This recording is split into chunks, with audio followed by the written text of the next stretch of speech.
about learning from Japan, their style of study. They're doing very well actually in Japan, China, Hong Kong.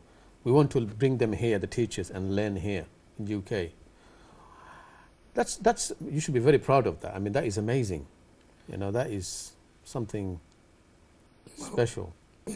Well, I believe so, but from China, Japan, coming here indeed, it's a very proud thing to do. Because we're very interested. You guys are doing, you know, amazing stuff. You talk about any kind of IT stuff, or you're talking about, you know, TV. You're talking about cars. You guys are doing amazing stuff, man. You know, it's something.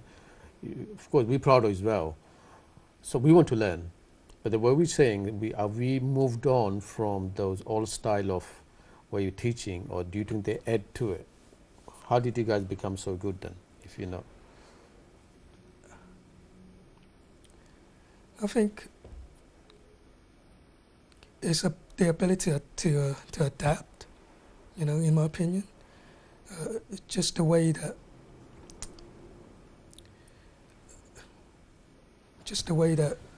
for me, if I couldn't understand... Are you guys more disciplined? Is that one thing? That did help, you know, completely. Because I'm the only child in that sense. So I have very few distractions, you know, so that in a way did help my study.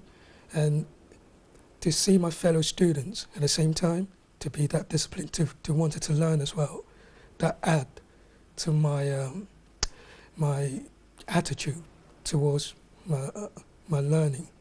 Tell me, give me some of your experience in this country you studied. Did you find it difficult? Did you find adopting the new environment or the people? Was it difficult for you in the beginning?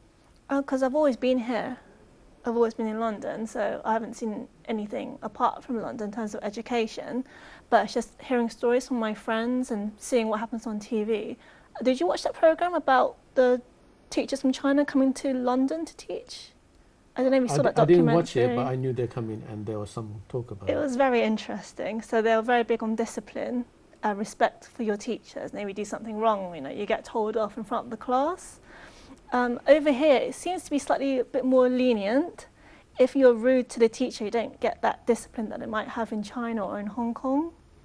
And certainly I find that the pace teaching here is slightly slower than over there in East Asia, which might account for, you know, if they're flourishing or not. So you might learn faster or you might get left behind. It can work either way. Is it based on age, like classes, or is it more like if you pass, you go to the next level, or if you fail, you stay where you are? I'm talking about China. Yeah, I think before you do get left behind. I'm not sure now anymore. Do you have to stay behind? They still kind of do.